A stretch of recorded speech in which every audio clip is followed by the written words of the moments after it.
Hello and welcome to Wicked Pixels. Here are 7 beginner tips to help you improve your runs in Slay the Spire 2. Tip 1. Be selective. Avoid picking up every card you think looks good and don't be afraid to skip card rewards if unsure. Every card you add to your deck is a big deal, particularly early on when these will form the basis for the build. You need to farm elites for relics and take down the first boss. Look for cards that are keystones or main damage dealers for a particular build, such as Shield Slam for the Ironclad. Once you're locked in with a few pieces, remain focused on what your build is trying to do and only take the cards that fit with this, no matter how strong they look. Tip number 2. Trim your deck. Adding too many cards to most decks is a great way to create a bloated mess that struggles to find the cards you need each turn. Limit your intake of new cards, but also aim to remove as many of the basic cards you start with as possible, along with any curses you accrue on the run. By keeping your draw pile small, your deck will become much more efficient and able to effectively break the game for regular reuse of your most powerful skills and attacks. Just beware you don't bump into some of the battles which can punish you for going too small. Tip number 3. Use your potions. Potions are incredibly powerful one-use items that can get you out of a jam. They drop regularly enough so you don't have to hold on to them. Instead, always use them in any situation where you can mitigate large amounts of incoming damage, kill enemies outright, or help you to get rid of a bad hand or debuff that could spiral out of hand.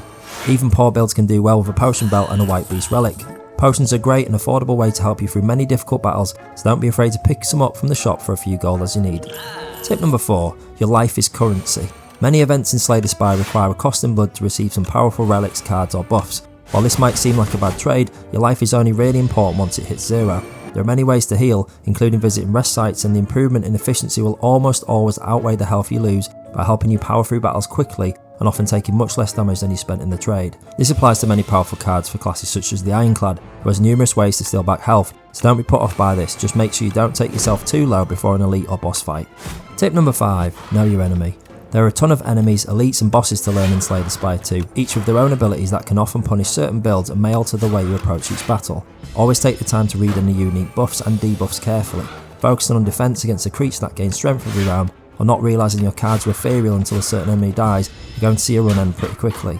Mastering your builds are one thing, but knowing what you're up against is just as important. Slay 2 is designed to have battles that punish every approach, so try to avoid these battles or plan your strategy to manage these before you get there.